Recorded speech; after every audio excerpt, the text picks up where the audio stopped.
Welcome to Dark Horse Matters, the show about people, their passions, and pursuit toward their dreams. I'm Bev Matayoshi, your host, and I'm passionate about talking to people. I love inviting people on this show so they can share their stories of what their catalyst is in their life that ignites their fire and shows them the way to how they're going to impact the world in whatever way that inspires them. And my hopes is that you out there in the audience, may resonate with these stories, and hopefully you'll get inspired to go after your dreams as well. So if you haven't already, please like and subscribe, hit the bell so you can be notified every time a new story is posted. And for those of you who are returning, thank you so much for the support. I really appreciate you guys. So today's guest is a very beautiful soul who just really, the work that she does is so important to the community. It's very rampant out there, the problem, and a lot of people don't even realize that they need to address it. So I really appreciate the work that she's doing for the community, because a lot of people need help with it. And she is such a beautiful soul, and I know she's impacting the world in a really positive way. So we met on the Asian Hustle Network Facebook group, very inspiring, beautiful group on Facebook, the Asian Hustle Network. I think she is the third person I'm interviewing from that Facebook group. And just I've met so many people through that Facebook group, online, that have become very good friends of mine. So I'm so grateful for that group, and that I can interact with people who are very inspiring and just have a mission to really impact the world in a positive way. So without further ado, I would like to introduce you to Calee. Hi there. Thank you so much for the introduction, Bev. Thank you for inviting me to your podcast. You're very welcome. And thank you so much for being here.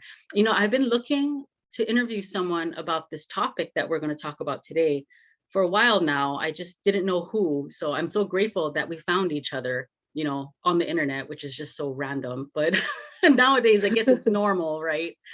Yeah. But can you, before we dive into, what you do and how you help people, can you give us a little background about yourself? Like, where did you grow up? Where are you from? And tell us a little bit about your family. Sure.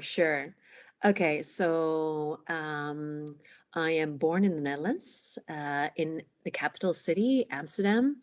My parents are from Hong Kong, so I grew up speaking Cantonese. I'm the oldest of, I have two younger sisters, and my parents is very kind of traditional because my parents owned a restaurant here, so they were working a lot. My grandma from Hong Kong actually came over and moved in with us, so she was our main caregiver, and quite a traditional. Like my dad was pretty authoritarian. We were very pushed towards academic results and being a good girl. So playing piano, playing tennis, basically what my parents really wanted me to be. And I felt like some parts of me were not really acceptable. Like I have this part of me that is very artistic and very expressive and very like go my own way. And for many years, because of the way I was brought up, I really followed the path that my parents wanted me to go. So I went to university, I studied business, I worked for really big corporations internationally as well. And but it didn't feel good. I felt like something was really missing. And yeah, it took me a while to figure out what it was that I was looking for. Yeah, I can totally relate to that. I'm Asian too. My dad wasn't an immigrant. He was born and raised in Hawaii, but my mom was from the Philippines, and but his parents, were very Okinawan, from Okinawa. So like I just really relate to that. Like, they have this ideal for you, and they really stressed academics, and which is important, but there wasn't a whole lot of emphasis on what are you passionate about. Let's go into that. Let's really help Yeah, cultivate that. And when as young people, sometimes it takes a while to find what that is, because you need experiences to find out what you're yeah. passionate about. So I It, I totally relate to that. So growing up, like, with your parents working, did your mom and dad both work in the restaurant, and your grandma pretty much, yeah, was watching you guys? yeah. So what was that like? How were they hardly ever home? Like, they must have been working really hard, like, or did you guys spend a lot of time at the restaurant? Yeah, we spent some time after school every day in a restaurant. So I'd see my mom like an hour a day. My dad, I wouldn't see so much because he was working in a kitchen. The restaurant was open 7 days a week. So my grandmother took care of us, but she was very old school, and she's been through a lot, and unfortunately, like, we were unable to speak a lot about that because she was very closed off. I would ask her about things that happened, the way she would grow up. So I know a little bit more from my dad, but I have to say, like, looking back, my grandma was pretty traumatized from Hmm. the things that she's been through. She's been through the Japanese War, communism, and she was the oldest of, I don't know, like 18 kids, growing up Wow. very poor and sacrificing a lot because she, at a young age, she had to work. And there was so much unhealed stuff in her that a lot was projected on us. Yeah. Wow. Like without a, like not a, with a lot of emotion neglect. We were not Hmm. really seen. We had to work really hard. There was some physical abuse. There was a lot of swearing. There was a lot like, you're not good enough. Yeah. Yes. Like, a lot of people don't really realize, like, when as an adults, we're so resilient as human beings. There's so many mechanisms in this brain of ours that really try to protect you, but it has such a direct result on who you are as a human being, as a grown up. And I think a huge problem today is a lot of people don't realize those things, those experience when you're young, how deeply it affects us when we're older. So that's why I really am interested in this talk, that how you help people, because um this, uncovering those past traumas in your life, it's so important to moving forward. Like, a lot of times people don't understand why they can't move forward with, career, their life, love, whatever it may be. There's something in your past that could be that barrier that's holding you back, and most people go through their lives without even realizing what that is you know Mm. so I Yeah. really appreciate what you do. How do you think, like, your upbringing, your experiences that impacted you, like with your grandmother and your parents, like, um, what do you have any specific stories of any problems that you have faced as a result in your adulthood? Thank you. That is such an important thing you just said about like people not aware of how deeply we are imprinted with like our childhood and how it affects our daily decisions because we're only consciously aware of so much. And the rest of it, especially like from the age 0 till 7, everything there is just saved in our subconscious part.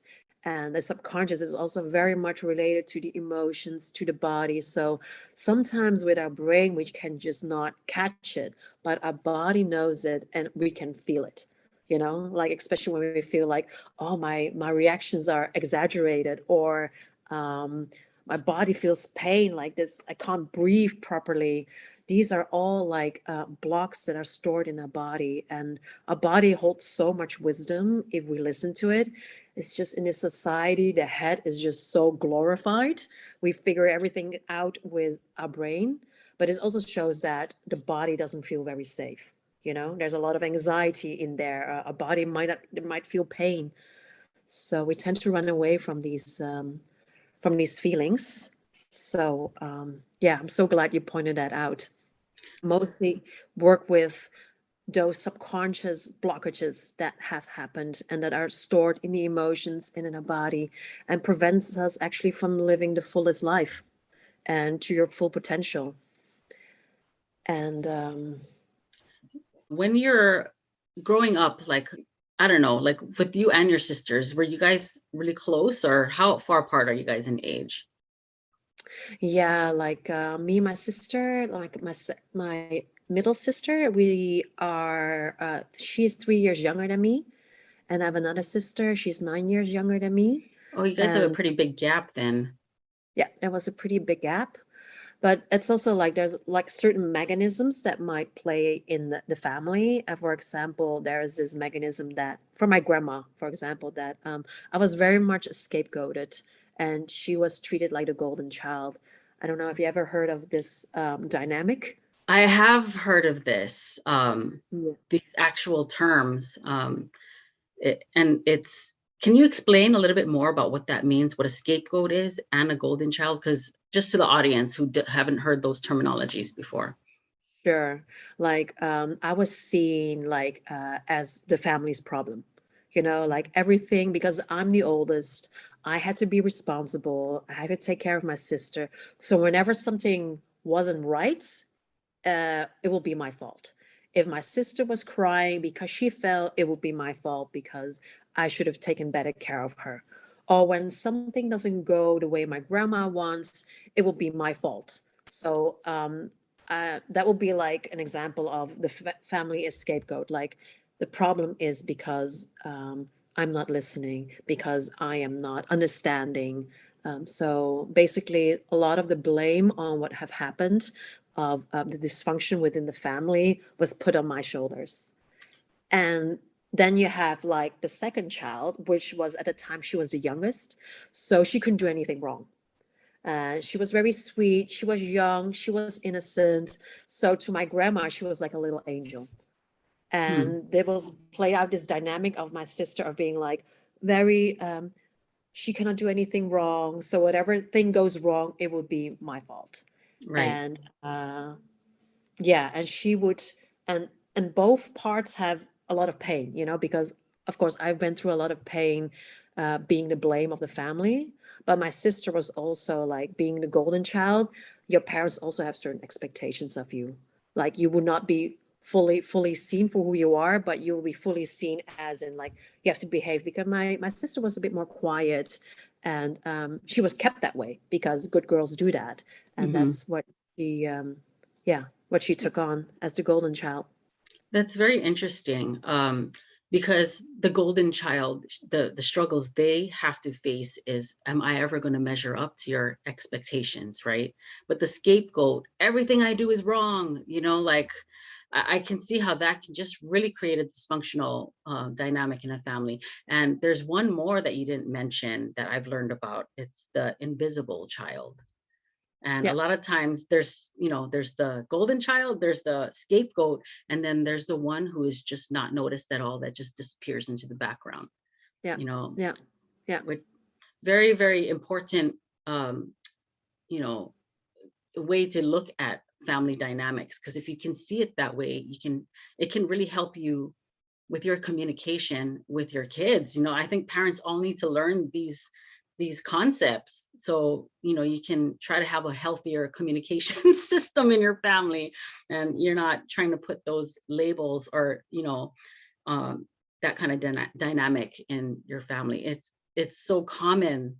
This whole the way that you talked about it is so common, and it's just so under addressed, I think. yeah, absolutely. And every role that you put in has their own way of healing, has their own pain. So in order to heal that is a lot of understanding, a lot of awareness is first needed. Yeah. Yeah, yeah. In Asian Hustle Network, where we met, you were really excited to share your mission and how you impact people's lives. So can you tell us a little bit about what you do? Like how do you help people in this manner with your business? Yeah. So I do a combination of like sort of like a therapy, but also coaching, like giving somebody directions on where to go to find their passion and what sets their heart on fire. And the way I do it is both going directly for the goal and what your talents are, what you're passionate about, but also like address the certain blocks and a trauma that prevents you from getting there. Right. So trauma, let's talk about that. Like, how do you define trauma? What is considered traumatizing in a person's life? Like, a lot of times people don't even, that's normal. That happens to everybody, but you don't realize that, yeah, that's traumatizing, So how do you define trauma? What kind of things that your clients have to deal with that we uncover about what Yeah. traumatizes them? Yeah. It can be all range of things. The way I see trauma is basically like a situation that has happened that caused some kind of anxiety, panic, or stress that hasn't found its resolution yet. You know, and what has happened is that it causes like certain parts of us to be still stuck in that incident, and it causes us to isolate. And trauma can look like different things. You have like trauma as in like birth can be very traumatizing. uh, we don't know that with our conscious brain how our birth was, but our subconscious brain and our body knows exactly how it went. Being teased in school, the example that I have being either golden child, the invisible child, or a scapegoat, that is a very big trauma that happens repeatedly, and it becomes like a pattern that you have. And how you relate to the world, how you relate to other people, how you relate to like your job, money, everything, it's so much about like how safe are my relationships. Yes. And it, like when growing up, like for me, in growing up in Hawaii, a lot of people have a very Japanese or Asian kind of way of upbringing. The father goes and makes the money and works. The mom, stays home and takes care of the kids, or does a lot of the work at home. And I just feel like a lot of times it's just like if you have an issue, it's just, hey, suck it up, don't cry. You're not allowed to cry. Just suck it up. And you're forced to like Mm. just suppress your emotions instead of identifying what you're feeling and why you're feeling that way, and understanding that it will pass. Your emotions pass, but Yeah. pushing it down and forgetting about it is like the worst thing to do. But I mean, I remember growing up that's how my emotions were dealt with. Why are you Mm. crying? Stop crying, and just suck it up, deal with it and then move on. Such a good point, and that's why in the way in our cultural upbringing, we were never taught how to deal with emotions. And that's why it's difficult for a lot of people to feel their emotions, because sometimes they feel very scary. Sometimes we feel like if we allow them in, we would lose control. And a lot of people don't accept emotions, just like our parents do. But emotions, they tell us so much. Like when we actually face the things that are scary, it can bring so much gold and awareness in our lives. It can uncover because emotions are like internal navigation systems. They tell you like what feels safe, what doesn't feel safe, what we like and what we don't like. And when we choose not to feel and numb out by working, drinking alcohol, or just not facing a problem and watching K dramas all day, um, it's suppressing it. And in this way, we are not in touch with our body. We are not in touch with what we want and what we love to do. And it becomes like a very um, numbing life. And you're Yes, not this way, you cannot reach your full potential because you're not in touch with your internal compass. You're not in touch with your body because your body knows what is good for you. absolutely. I mean, your emotions are such a trap if you let it, and if you don't identify what's holding you back. Hold on one So second, okay? My son wants to get his video games out of my room. Sorry. Oh, you sound so cute. The virtual headset is like I have to like limit their time on that because it's like a total different world in there. I remember I saw this meme the other day saying like how our parents were like, don't get close to the TV, you get like bad eyesight. And nowadays you have these I know you have it like overhead. on your eyes. So true. I remember. Yeah. So what were we talking about? We were talking about just the emotional, Yeah. how it can really hold you back from your true potential. That right there is very important. Your true potential. A lot of times people totally just push that aside like it's not important, because of these things that are uncovered, that I just want to really, really just stress how important that is. Like you have to understand what's holding you back because your true potential, like everybody has the right to know what that looks like, their true potential. But a lot of times these emotional traumas it's like being in a cage, an imprisonment, like I think it's so important for everybody to really uncover, you know, any type of emotion that's holding them back because the true potential, human beings are so amazing. And I just would love to see everybody, at least go after that and try to achieve that true potential. Very important. Totally. Totally, totally. It's just sometimes emotions are messy, you know? Emotions are painful. And it's mostly that we don't know what to do with them.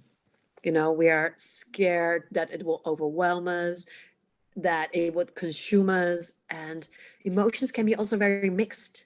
And you can be angry and sad and disappointed and depressed, everything at the same time. So, it is really great to have somebody who's with you who can identify these emotions for you because Exactly. there is a way of like how to deal with emotions or how to process them, you know so And we're because for not taught example, that growing we're up. not Our taught that. parents didn't know how. No, they don't know how because very often they will respond with anger, and then it's like for our system is like very could be very shocking, when our parents scold us or get mad at us. But deep down inside, if they would dig down deeper, there's a vulnerability there. There's a concern there. There is a wanting for you there, a wanting you to have, I don't know, like wanting you to be safe. Like they want you to have a good job because they don't want you to suffer like they do, Yeah, but they say it exactly. in a way that is different from what they mean. Hmm. Yeah. Yes. Um, so I was looking at your website and you mentioned shame and anger and grief are some of the emotions you help people deal with. And why did why those emotions? Like I feel like those are so powerful. Shame, anger, and grief. Like I feel even specifically, I mean, with everyone, but specifically within the Asian culture, I feel like shame, number one, is like a huge one, like that um I had to deal with growing up. You don't want to put shame on your family. You want to make your family proud, like. So can you go a little bit deeper into that, those specific emotions and how that can affect someone's life? Yeah.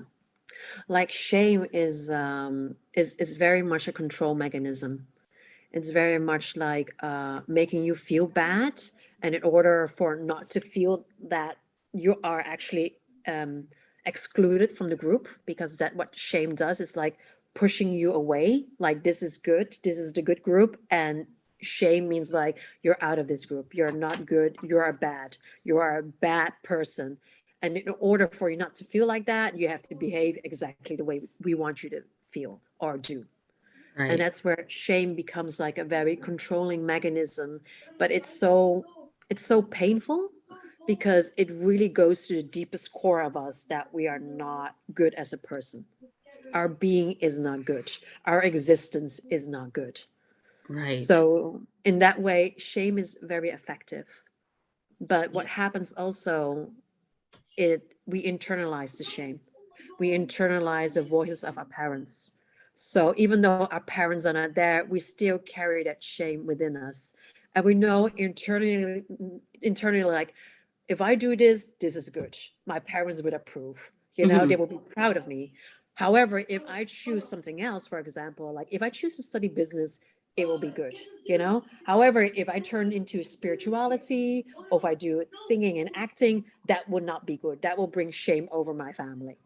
We create borders in our own mind, with the shame that we have been learning from our parents. Yeah. Yeah, that is And so powerful. The control mechanism of shame. That is so important and very, very powerful. Definitely effective, but in a really negative way. it is, Yeah, and how we go about it is really like separating the different parts, like what is your internalized mom saying? What is your internalized dad saying? What is your inner child saying? Like having it separated, because very often it feels so matched up, and that's where we feel stuck. We feel depressed. We feel like frustrated because we can't figure it out, because all these different parts, all these different voices within ourselves are actually at war, because they want exactly the opposite things. right. So, what about grief? Let's talk about grief a little bit. Like how does what kind of things causes grief? It's not only just related to death of a person, but you can grieve in so many different ways. Can you talk about that a little bit? Yeah, grief is basically some ending that you don't want it to happen. And it can also be some kind of like abandonment, after abandonment, feeling the grief. But grief is very vulnerable. It usually sometimes is hidden under different layers, where sometimes it's covered by anger, for example, because when like if we drop down to grief and we don't know how to process grief, we very often get stuck in like sort of like a frustration and anger. Whereas if we go deep down into grief, feeling like grief can also happen about things, for example, that happened in our childhood, that we never got the approval from our dad, and having that realization, it can be met with a big grief, this big longing, like I never got what I want. And Right, there is like a certain phase that you will go through, like, oh, I deserve that. I deserve right, to be who I am. I deserve to be mirrored in a certain way. I'm supposed to be celebrated and treasured coming into this earth, and not be working and scolded and put pressure on. right. And That so, void, that void that you have inside. You're exactly, grieving the longing of wanting something. And exactly. yeah, that's interesting. Because a lot of times when people think of grief, they just think of someone died, and then you're longing the loss of that person. But it can show up in your life in so many different ways, and it's so emotional. And if you don't deal with it, that alone is traumatizing. It is, but moving to another country, there is grief, like a friendship, a loss of a friendship, you should not, because of a conflict, there is a lot of grief there. Losing a job, there is grief. And It's getting very common and it's divorced very too. normal. That's a big Gosh, one. that's Divorce. a big Yeah. one. Yeah, Yes. Because yeah, a lot of times people and the kids, they're directly affected with that too. If there is children in the breaking up of a relationship, a marriage, that is just such a huge thing. And I don't know. I feel like these days, like divorce is like the answer to your family problems. It's like like it's so easy to just get divorced. Back in the day, like parents didn't really get divorced. They committed and they're dealing with it, and whether it's good for the family or not, they just stuck together.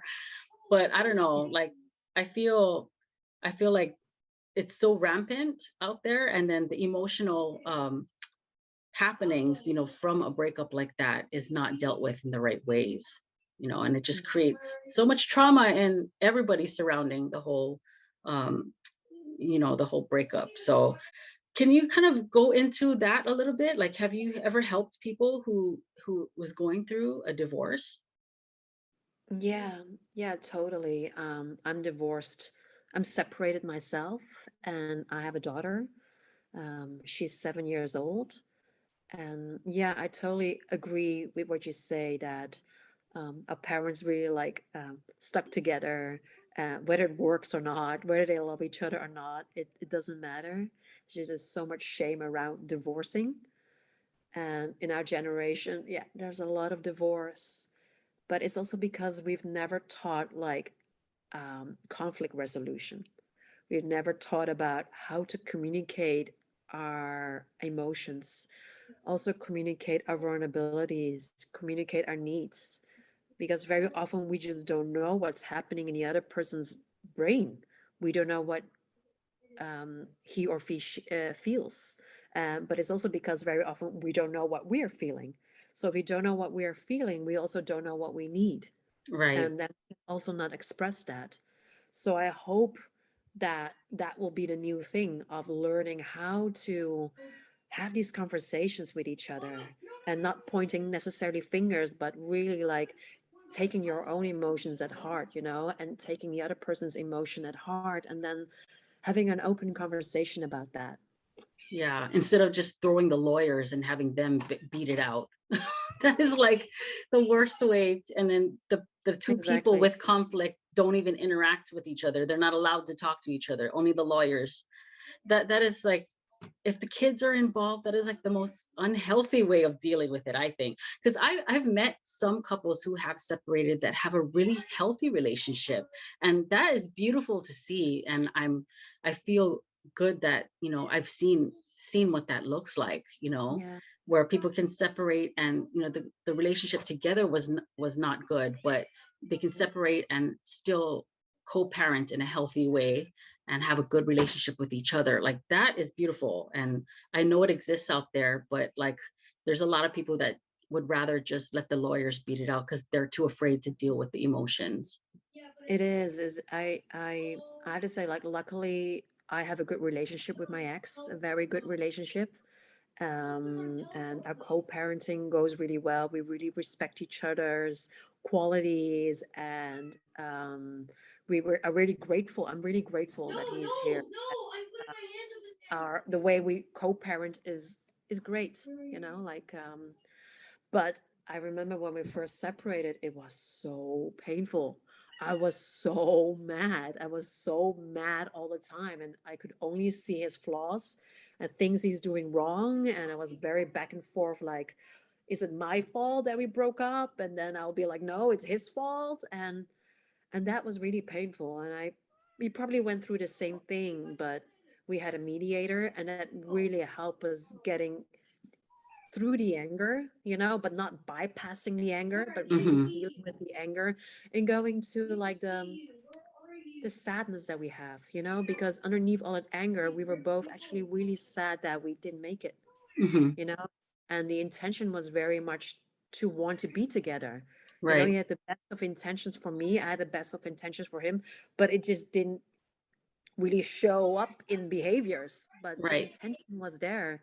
And suddenly to see that vulnerability in each other, the beauty that like, and recognizing like, oh, you've done your best, and he saw like you're doing your best too, and that's where we can work together again and really appreciate each other.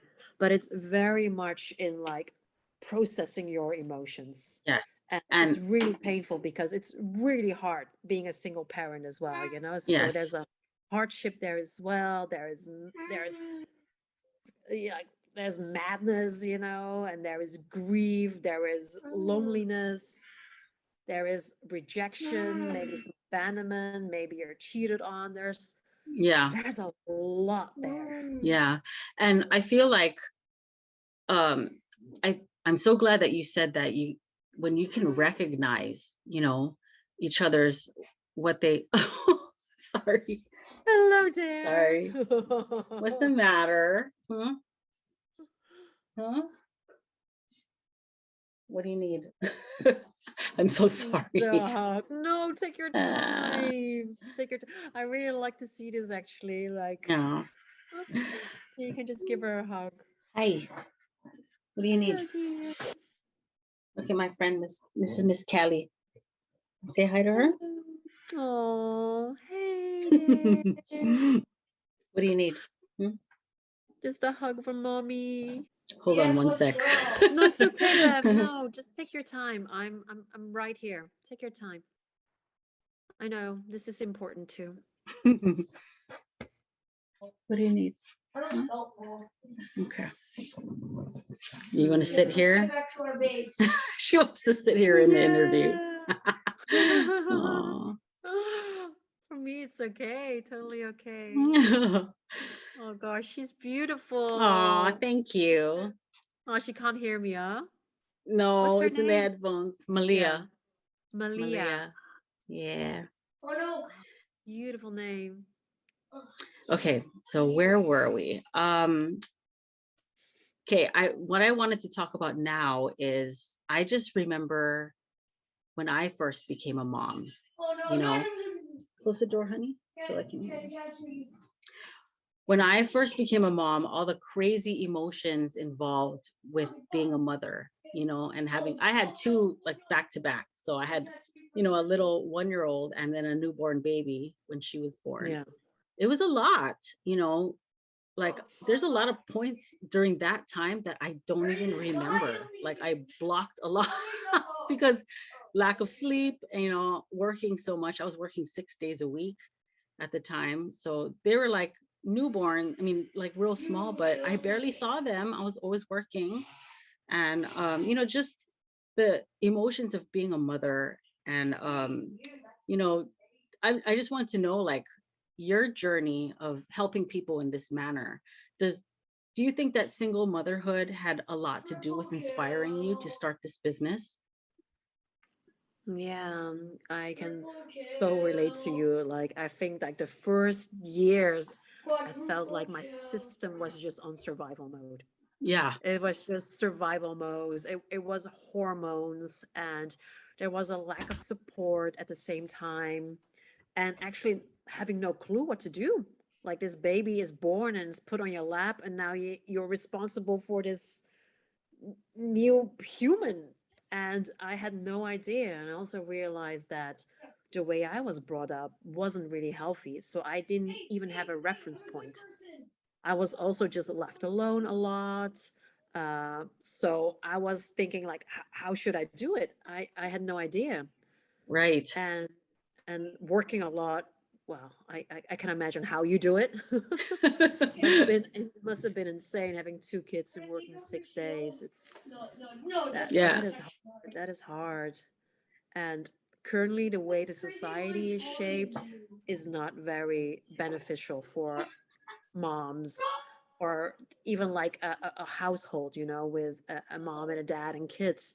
Even that is not really healthy. Like, I think about like communities, how we used to have neighbors and uncles and aunties and grandpas and the grandmas. village that helped you The bring up your village. kids, right? Yeah, Yes. that's not, You're I feel like it doesn't exist as much as before, especially with the pandemic.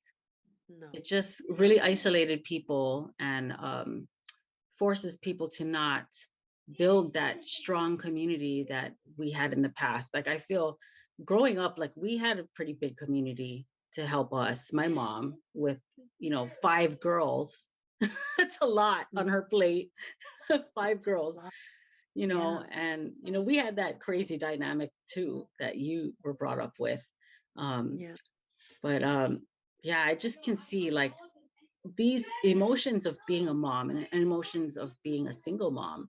Like, did that dealing with all of that, did that help you really identify like how did you come to fruition of your emotions? Like what opened your eyes? It was really like uh knowing that my emotions and how I behaved, or the lack of emotional regulation, like having an overactive nervous system at that time, when I just had her. and not knowing how to deal with it was for me like just reminded me like how my grandma was or how my parents were and how much that made me suffer. And that really motivated me to say like, I don't want that to happen to my daughter. I don't want to pass on like what I have been through to my daughter. I really want to make a change. I want to understand my emotions. I want to be at my fullest potential to set a role model for how I want to live my life so she can be free of that and she doesn't have to carry Right. that pain over. But at the same time, it's a big, big vision. And I had to say, like, I'm not, meeting that. And I don't think it's possible either to not traumatize our kids in this current society. But I know that I'm doing my best. Yeah. Right. I just feel like as moms, we have a lot to deal with emotionally, and that whole just understanding yourself and how you were brought up, and using that as a motivation to make sure that you don't, you pass on or carry on the pattern of your past, which is so inevitable sometimes. Like I find myself so many times saying I sound just like my mother, like that pattern, it's so automatic and autonomic.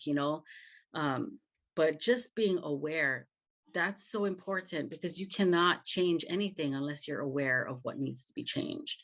So I think that what you're doing is so powerful, and it really is a case by case basis. Like everybody is so different, their upbringing is different, what they been through. And so it really is, you have to really build a relationship with your clients and really find out who they are in order to help them. And I think that is just beautiful and powerful. And I just think it's really incredible what you're doing. So as far as like clients that you have, like how diverse is it? And now that we have Zoom, like where, like what kind of demographics, where are you helping people? Like Yeah. I just find that fascinating. Yeah. Most people that come to me are like you said, like you just indicated really well. Like first you need to be aware. Like first you need to know like, oh, I sound exactly like my mom and I don't like that, or I get mad way too much at my children. Oh my God, I don't want that, and just figuring out where that comes from, like, oh, it comes from my mom, or just, yeah, like I said, like it's a case to case thing. So it can come from your mom, but it's also like a deeper understanding, like, why do I behave this way? What is underneath that anger? What makes me so? Because copying your mother reaction is one way, but there is a deeper reason for that, Hmm. because you get mad at your children because there is maybe some kind of disappointment in there, maybe some shame in there, like you don't feel like a good enough mother, or you can't control them, and that's why you get mad at them. Hmm. So it's like digging deeper, like what is underneath that anger, what is underneath that sadness. Oh, there's maybe powerlessness because I don't know what the hell I'm doing, Right. and nobody is helping me in this way. I feel lonely, and I have to do everything by myself. So also just like going down, down, down into like the core negative belief that you have, Yeah. and a core emote, not only the belief but also the emotion that come with that belief is very important to kind of decipher. And that happens very often. It has happened in childhood. So a lot of things that we come across in our daily life, these emotions has happened before, especially Hmm. when you're like triggered, when it's like explosive, or you're getting too depressed about it. It is something that has happened before. And I do feel like life, universe, your soul does give you these opportunities to feel them and to process them, because there is something that needs to be seen. And when you heal these kind of things, you become so much more compassionate to yourself. And Hmm. that's where change happens. The change doesn't happen just by saying like, stop being mad at your kids because it's not good for them, because you would just fuck them up or something. Right. But, and that is actually shaming. And Right. that's a shaming way of teaching. But what I do is really showing like, all right, don't shame yourself. Let's go in. Why do you get mad? Oh, you get mad because you're sad. You get sad because you can't control the situation. Oh, you can't control the situation. Oh, that makes you feel so powerless. Where does this powerless come from? You know? Right. And then you might go back to childhood. I remember the time that I was so powerless and lonely that I was crying and nobody came to me. And my mom was so angry at me. And that's where you can come up with like a compassionate way of where things come from. And when you next time you are faced with a situation again, you can act differently Hmm. because you have transmuted that emotion. You have fully Right. understand and fully lived that emotion. Right. And when you're aware of it, you have the power to let it pass and let it go, and it's not holding you captive. Um, Exactly. And it's so almost like powerful. facing our fears, like fully seeing like the shadow, what Right. is there. It's like sometimes when they say like it feels like a gigantic monster, but actually when you look clear, it's usually a crying child. Right. Right. Wow, that's a very powerful visual way of looking at it. Thank you so much for all your insight. I really, really love this conversation. And I look forward to being friends with you for a long time. You're such a beautiful person. And I really, really feel like you're making a positive impact in the world and in the community. Um, how can people find you if they want to, if they're interested in your services, or if they would just want to follow you on social media? Where can people find you? Yeah, you can look for me on Facebook. It's Calee Che. I also have Instagram, so you can follow me on Instagram. I do like a schedule for free, like discovery calls, and you can just yeah email me. So it's callieche@gmail.com. I'm sure you'll put my name somewhere, right? Like Yes, how I it's will. yeah, And I'll definitely put it in the description too, so people can just click on it. But yeah. I really appreciate this conversation. You're a really amazing person. And I know that your passion is really going to spread and really help a lot of people. So I appreciate you. Thank you so much. Thank you so much, Beth. I also appreciate you having this platform of just having the curiosity to get to know what I do and what other people do and what make other people tick and spread the word of different ways of leading a happy, joyful life. I'm very happy to have this opportunity to be on your podcast. Absolutely. You're very welcome. And I'm so happy to have you here. Thank you, everybody, for joining us on Dark Horse Matters, the show about passions and people and their pursuit on happiness and how to impact the world and make the world a better place. So don't forget to like and subscribe, hit the bell so you can be notified every single time we have a new story. And maybe that person will inspire you to go after your dreams. So until next time, everybody, be passionate.